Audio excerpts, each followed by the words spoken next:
Bună, dragii mei, bine ați venit la previziunile voastre pentru energia lunii aprilie. Acestea se aplică tuturor celor care au soarele, luna și ascendentul în Capricorn. Haideți să vedem ce predispune luna aprilie și cum puteți lua cele mai bune decizii în ceea ce ține de buna desfășurare a vieții voastre. Astrologic vorbind, pe data de 3 aprilie, Mercur intră în Taur, în casa voastră a 5-a. Casa a 5-a ține de creativitate, de copii, de hobby-uri, de riscuri, de romanță, de idilă, de îndrăgostit, de lucruri noi pe care doriți să le faceți. Taurul este un semn fix de pământ care preferă confortul, care încetinește ritmul, iar Mercur este planeta gândirii și a comunicării. Pe parcursul acestei luni, s-ar putea să observați că se va pune amprenta pe comunicare continuă cu o persoană de care sunteți voi interesați, sau poate cineva este interesat de voi și veți sesiza în cele din urmă interesul hotărât pe care îl are pentru voi. Tot aici puteți descoperi că aveți acum răgaz să zăboviți asupra hobby-urilor sau a pasiunilor voastre sau a talentelor voastre ascunse. Sau poate aici descoperiți acum că sunteți interesați de modalități prin care hobby-ul vostru să devină profesie sau să câștigați bani din acesta. Această casă pune foarte mult amprenta pe copii, mai ales pe primul născut, cu care în această lună să aveți o interacțiune mai importantă sau mai vizibilă. Puteți descoperi acum că puteți avea parte de cineva calm, de cineva cald, de cineva concret, care este interesat de voi, vă invită în oraș. Taurul este un semn senzorial. Puteți avea parte de ieșiri la restaurant, de micile plăceri ale vieții. Următorul tranzit pe care îl avem în luna aprilie este luna plină din Balanță la 16 grade, iar pentru voi va avea loc pe data de 6 aprilie în casa voastră a 10-a. Menirea sufletului, chemarea sufletului, care este rolul tău în lume. O lună plină înseamnă apogeul, eliminarea, curățarea unor tipare vechi sau ajungerea la cea mai înțeleaptă, cea mai potrivită concluzie într-o anumită privință. În acest caz este vorba despre semnul Balanță, semnul relațiilor și al parteneriatelor, dar și despre carieră. Cât de repede poate renunțați la ceva sau ce anume se petrece aici, în zona carierei, în zona profesiei și de ce nu vă puteți împământa. Pentru că Balanța este și un arhetip care ia decizii foarte greu, care oscilează foarte mult. Cele 16 grade aparțin turnului în tarot, deci posibil să fie avut până acum încercări variate de a vă construi o profesie sau de a vă clădi un drum în viață, dar de fiecare dată să fie ajuns la o finalitate, poate prea rapid sau surprinzător. Întrebarea este de ce? Pentru că puteți înlătura acum acel tipar. Pe data de 11 aprilie, Venus intră în semnul Gemeni, în casa voastră a 6-a. Sănătatea, starea de bine, rutina zilnică, serviciul, colegii de serviciu, mai poate fi și o casă a banilor și a imobiliarelor, unde puteți, fix pe data de 11 aprilie, să vă simțiți norocoși, sau cum mai spunem noi, norocchior. Profitați de această dată. Aici, în casa sănătății și a stării noastre de bine, planeta banilor și a confortului Venus vine și aprinde reflectorul. Poate investiți mai mult în sănătate sau într-un regim alimentar sănătos sau în ceea ce ține de corpul vostru, de imaginea voastră și așa mai departe. Venus va face un aspect interesant cu planeta Pluto, care se regăsește în casa voastră a 2-a în acest moment și vă va oferi o ușoară intensitate. Casa a 6-a în care se regăsește Venus este și cea a rutinei, a modului în care ne întâlnim cu cineva, ne tot vedem, poate se aprinde o pasiune nouă. Profitați de acest lucru. Pe Marte, în Rac, îl aveți în casa a 7-a, de unde s-ar putea ca partenerii pe care deja îi aveți de lungă durată să aibă o voce în această lună și să aveți provocări în această direcție. Marte de obicei aduce finalitate sau aduce neliniște, provocare, poate și certuri. fiți atenți la acestea. Pe data de 20 aprilie aveți în casa voastră a patra, casă karmică, luna nouă din Berbec, cea de-a doua din acest semn, care are loc de această dată la 29 de grade, care vine cu înțelepciune. Undeva acum 18 ani a mai avut loc un asemenea context astral și va pune amprenta pe casa voastră. Iar acest lucru înseamnă independență, curaj să faci o schimbare majoră în viața ta. Unde erai acum 18 ani și ce făceai? Pentru că cel mai probabil se va relua aceeași temă, același subiect. Pentru foarte mulți dintre voi vă veți reloca, vă schimbați domiciliul, casa, locul în care veți locui, cel puțin începând de acum și urmând ca în următoarele 6 luni să vedeți rezultatul.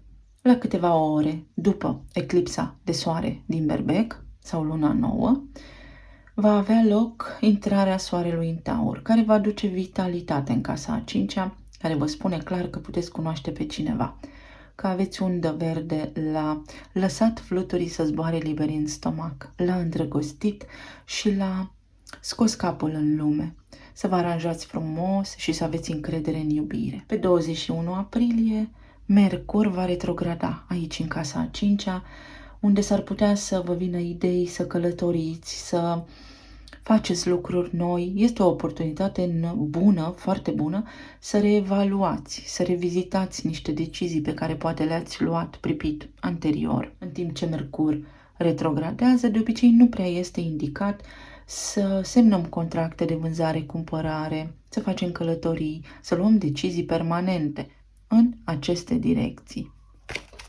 Cum va fi luna aprilie și în tarot sau oracol? Va fi o lună foarte bună să vă apropiați de animăluțele voastre de companie sau să adoptați. De asemenea, cu amprenta aceea puternică pusă pe casa a 5-a, s-ar putea să auziți că cineva, vreun cuplu apropiat vouă, va avea un copil sau, fiind așa o perioadă foarte fertilă, chiar voi puteți, dacă mai este cazul și contextul. La baza energiei avem lavanda și să te înconjori de iubire. Numărul 19 sau casa a 10-a. Foarte interesant și aici avem și planeta Venus, împărăteasa și înalta preoteasă ca simboluri. Casa a 6-a. Aveți nevoie de mai multă grijă la nivel de rutină zilnică, la nivel de regim alimentar și la ce anume ajunge în corpul vostru, cu ce vă hrăniți, cu ce vă alimentați, ce beți și așa mai departe. Este nevoie de activitate fizică, este nevoie de o rutină sănătoasă, de somn și de a vă îngriji de voi înșivă. Venus aici vă oferă această posibilitate și vă aduce norocul la ușă. Lavanda este planta intuiției, planta calmului, care vă spune că în următoarea perioadă, dacă cunoașteți pe cineva, mai ales dacă sunteți singuri, este important să vă folosiți intuiția, dar este și în regulă, pentru că puteți avea încredere în această interacțiune. Trifoiul, v-am spus, noroc, 21, care se va manifesta posibil începând cu data de 21 aprilie, când va retrograda Mercur acolo, și să te eliberezi de vină. Vină în relații, sub o formă sau alta, aici voi sau partenerul vostru de viață, persoana voastră de interes, sunteți apăsați de o vină colosală. Poate aveți neînțelegeri și este bine pe parcursul acestei luni să lucrați la remedierea acestora sau să ieșiți dintr-o relație dacă aceasta nu vă mai servește. Avem culoarea roșu și verde. Baza, cineva este mai ancorat în realitate și cineva este mai visător, cineva este mai materialist și cineva este mai înclinat către spiritualitate. Turnul, numărul 3, și să te deconectezi sau să te relaxezi. După cum vă spuneam, luna plină din Balanță, care va avea loc pe data de 6 aprilie, are 16 grade, deci are acest marcaj de 16 al turnului. Este important să privești cu obiectivitate la lucrurile pe care le-ai avut în viața ta până acum și să fii foarte sincer cu tine, să vezi de ce anume nu au funcționat, pentru că au un numitor comun și pentru că acea conștientizare te va ajuta să ai succes de acum înainte. Și dimineața, numărul 40, casa în care locuiești, pe care o poți schimba acum, un puternic simbol al peștilor, lumea te așteaptă.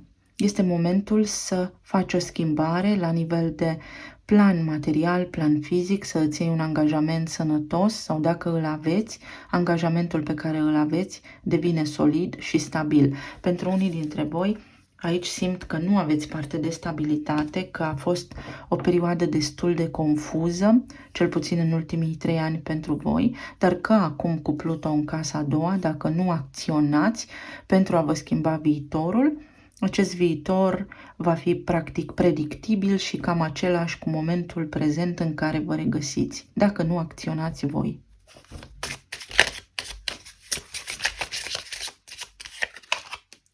Longevitate. Este momentul să puneți reflectorul, să aprindeți lumina, să faceți ordine și curățenie într-un sector mai întunecat din viața voastră, poate la nivel de sexualitate, poate la nivel de traumă, pentru că Scorpionul înseamnă traumă, și să închideți un ciclu 16 și 10, fix locul în care se află balanța, să vă găsiți menirea și sensul în viață, pentru că dacă nu o veți face, puteți, ca tot omul, acumula frustrări care să vă întunece cumva claritatea mentală și să nu aveți parte de bucuria vieții și de tot ceea ce are frumos de oferit.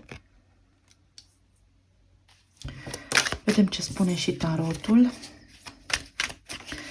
Nu voi lua acea carte pentru că nici nu am apucat să le amestec.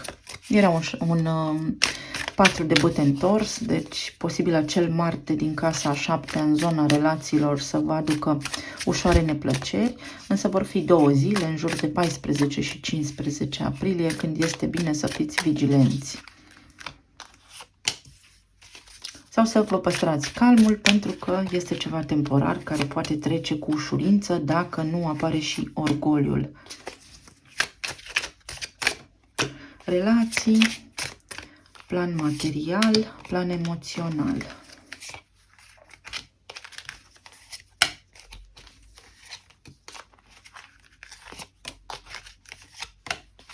În zona relațiilor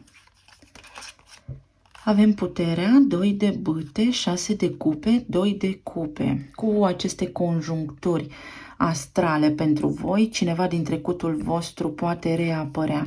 O iubire mai veche, o iubire care v-a făcut să vă simțiți puternici, validați, posibil să fie avut ceva interacțiune artistică sau să fi lucrat cu această persoană sau să împărtășiți aceeași iubire pentru animale și pentru natură cu această persoană, să fie, după cum vă spuneam, o iubire din trecut, dar la care v-a rămas sufletul, gândul, sau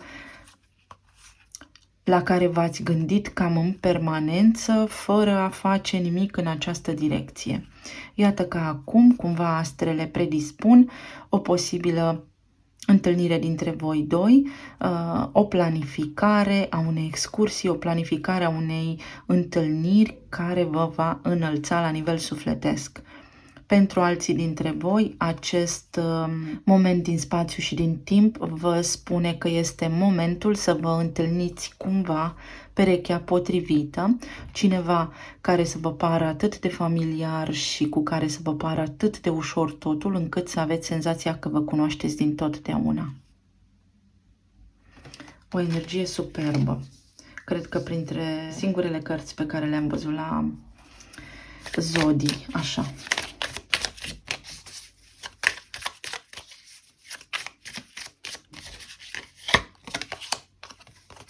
Magicianul. Ce interesant. V-am spus că veți avea putere. Cu amprenta pusă pe casa 5-a, veți avea curaj și ocazia să faceți ceva unic în viața voastră și fie să vă declarați sentimentele cuiva, fie să încheiați o relație care nu vă mai împlinește sufletul, fie să vă împăcați cu cineva din trecutul vostru, dar să fie ceva complet neașteptat. Pentru că aici vom avea elemente de surpriză. Tot în casa 5-a îl regăsim și pe Uranus, care spune: m-am întâlnit din pură întâmplare cu X și wow, mi-a luat-o inima la treabă. Și acela să fie, gata, momentul în care Cupidul lovește. Pajul de spade, cineva care poate are și copii sau voi aveți copii sau cineva care să vă facă să plutiți, să vreți să acționați foarte repede, poate ușor irațional, să aveți grijă pentru că vă puteți fâstăci sau persoana respectivă să fie atât de hotărâtă încât voi să vă blocați puțin sau să vă inhibați un pic. Dar interacțiunea aceasta pe care eu o văd aici este una puternică, șocantă. Surpriză ca în filme. 2 de monede, veți avea de analizat ce vreți să faceți cu viața voastră de acum înainte, acea lună nouă din Berbec, care este deodată, deopotrivă și eclipsă de soare din Berbec la gradul 29, care înseamnă liberul arbitru, spune: atenție, ceea ce crezi acum va fi viitorul tău de mâine. Pe de altă parte, cineva din trecutul vostru vrea să revină către voi, după cum spuneam, este pregătit, aliniat, energetic și cosmic să se sincronizeze cu voi undeva, cândva, iar pentru alții dintre voi veți avea în mod cert de luat o hotărâre cu Marte în Rac în casa 7-a, în legătură cu relația voastră actuală, dacă sunteți într-o relație sau într-o căsnicie, ca să vedeți ce faceți de acum înainte. Am de 2 ori 2, 2 de bâte, 2 de monede, ce fac de acum înainte, cum prind curaj sau în ce fel acționez. Și aici avem înaltul preot, care spune pentru unii dintre voi că veți intra într-o relație oficială, pentru alții dintre voi că vă puteți căsători, că puteți primi de nicăieri o cerere în căsătorie, iar pentru alții dintre voi că puteți încheia acum o căsnicie sau o relație care a durat de foarte mult timp. Pe plan material, pe planul material sunteți complet nemulțumiți. Pe foarte mulți dintre voi vă văd aici într-un mod silențio stampa, nu știți nimic, nu aveți claritate asupra viitorului, însă energia momentului vă spune că trebuie să acționați.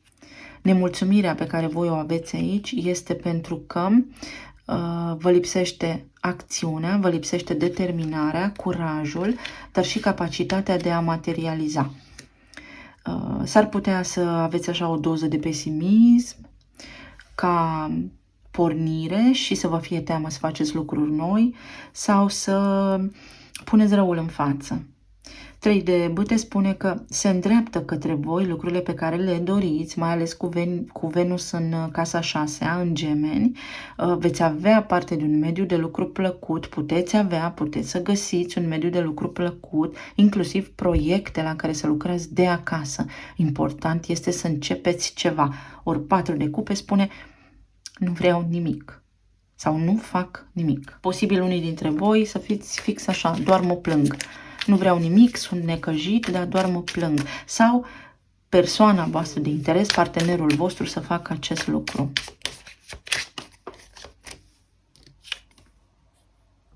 Patru de monede. Aici văd niște provocări care au legătură cu banii. Posibil să întrețineți, o familie, să aveți nevoie, să fiți responsabili de copiii voștri, pentru copiii voștri sau pentru persoana voastră iubită, care clar are nevoie acum de ajutorul vostru sau poate vă trage cumva la răspundere, iar voi să vă simțiți vinovați sau aici 4 de monede mai înseamnă și o karmă a familiei, o karmă a neamului, poate vă trageți dintr-un neam boem.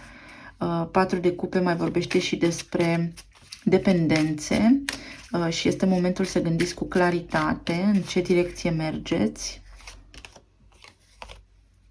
20. Judecata.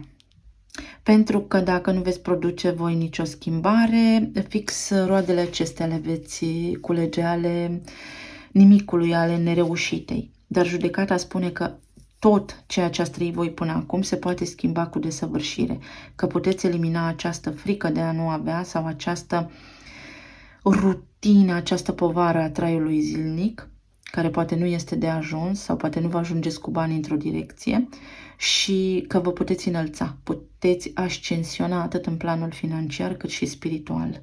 Pentru alții dintre voi, 20 aici spune că vă puteți întoarce la o activitate pe care posibil să o fi avut-o undeva acum 18 ani, dar nu numai. Nu este exclus nimic altceva, dar că vă puteți reîncadra într-un serviciu pentru că vă veți găsi un mediu de lucru foarte plăcut. 9 de cupe. Trebuie doar să vă doriți.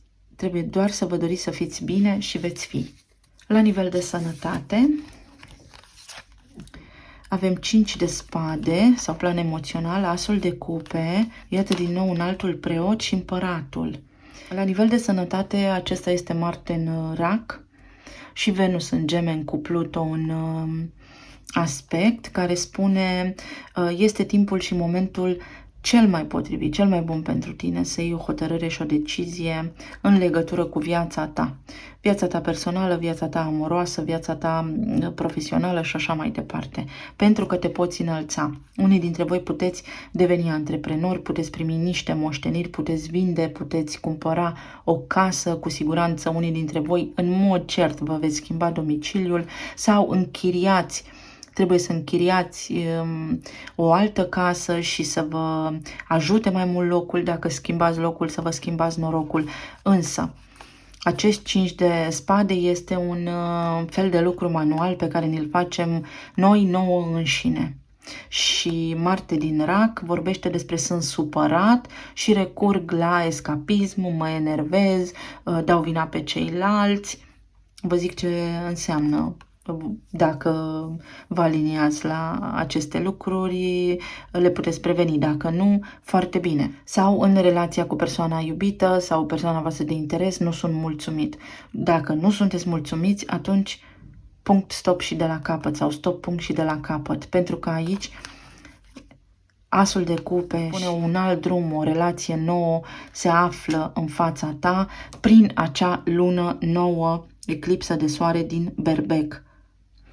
Pe data de 20, în jurul datei de 20, sau renaște ceva undeva, fie renaște o pasiune mai veche din trecut, fie dacă voi vă curățați când are loc luna plină din balanță pe 6 și spuneți gata, este timpul să-mi iau controlul asupra vieții mele înapoi, atunci deja calea energetică către altceva mai bun se deschide și puteți prin această casă a 5-a a romanței, a îndrăgostelii activă, să cunoașteți pe altcineva, începând de acum sau pe o durată de 6 luni de acum înainte. Sunteți propriul stăpân al viitorului vostru și al destinului vostru și aveți roata, rescriere și suprascriere. Dacă ați fost jos, acum norocul vi se schimbă. Vi se schimbă norocul, trebuie să schimbați locul sau omul. Talismanele.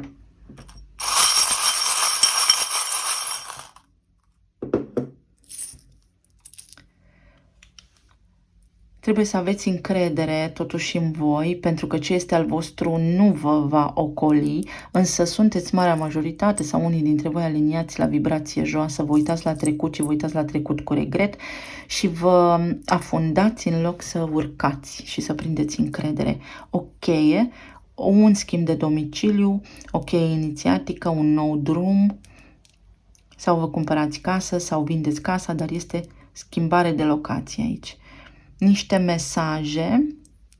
mesaje multe, deci o comunicare cu casa a 5-a acolo și cu Venus în casa a 6-a, multă idilă, multă tatonare, Unii dintre voi posibil să vă faceți planuri de căsătorie, da, alții de călătorie. Încercați să vă gândiți bine dacă locația sau destinația este bună pentru voi. 2 chei, posibil să vă mutați alături de persoana voastră iubită, dragă sau de acolo, să finalizați. Intuiția și o apropiere de animăluțele voastre de companie. Va fi necesar să eliminați această energie toxică pentru că vă sabotați foarte mulți dintre voi pe voi înșivă, să scoateți capul în lumină, lotusul, scorpionul, să încheiați niște tipare care nu fac decât să vă țină în loc și să vă tragă în jos realmente, să dați drumul creativității și gândurilor pentru că vă pot duce departe. Este fix acum momentul să acționați. Nici mai devreme, nici mai târziu. Aveți noroc, noroc, noroc, v-am spus. 11 aprilie este pentru voi o dată foarte norocoasă. Să acționați în ce vă doriți. O iubire nouă la orizont, fie o iubire reluată, fie cineva complet nou. Unii dintre voi vreți să vă schimbați mașina, unii dintre voi telefonul, alții dintre voi de acum începând, din 21 până în 31 mai, dar aș putea să spun mai degrabă din 3 aprilie până pe 31 mai, veți traversa foarte multe lucruri, adică va exista foarte multă acțiune în viața voastră, care este pusă aici pentru ca voi să faceți ceva,